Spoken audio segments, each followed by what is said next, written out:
Hi, I'm Kirsty. Hi, I'm Demi. And today we're going to be talking about secret LGBT plus relationships. Am I? I don't know yet.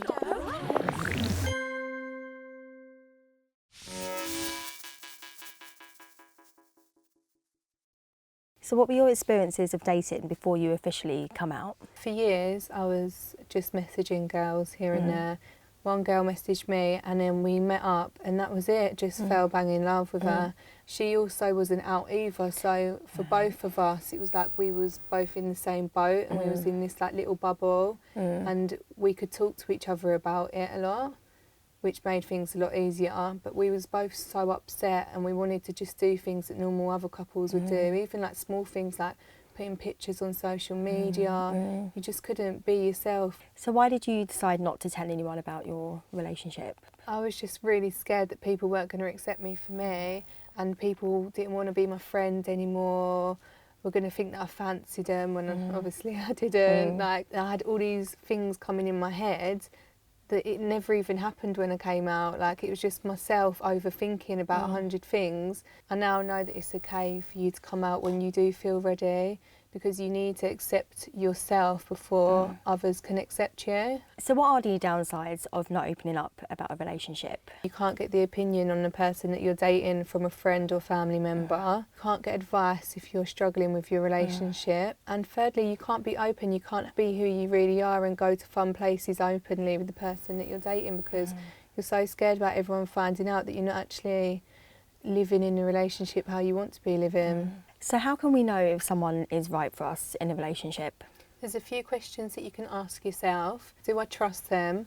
Can I be myself around them? Am I comfortable with them? And I guess if it's a secret relationship, you have to almost protect yourself, because if no one else knows, you just have to make sure that you're confident in the relationship. Yeah, you have to be really strong-minded and you have to really be honest with yourself and open at least to yourself.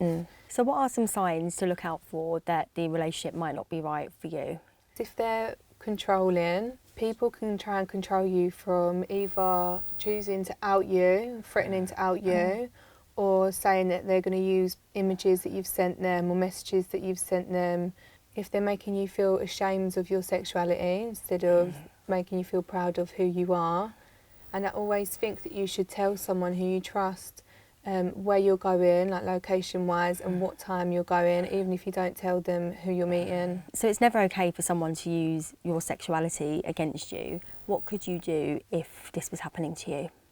You could either call the police, you could always call Childline and talk to them, and maybe even introducing that person as a friend to your family or even your friends.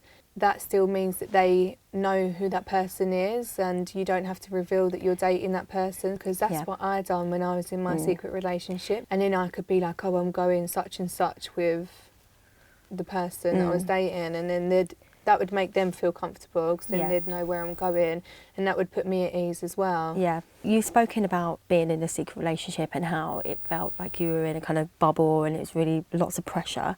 How did it feel when you finally did speak out and tell people? I'd been thinking about it for about 3 years, I'd say.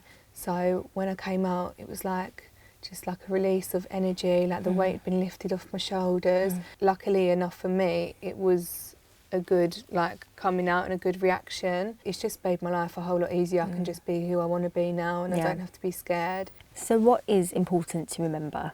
Try not to overthink the whole coming out situation, because if you're not ready, there's no rush. There's always going to be your whole life to come out, and you will one day have that courage to come out, even though you think that you won't. One day you will have that courage. Thank you for coming in today. It's been a pleasure, and thank you for sharing your experiences. Thank you for having me. I've actually really enjoyed talking to you about it all, so thank you. Great. Until next time. See you later.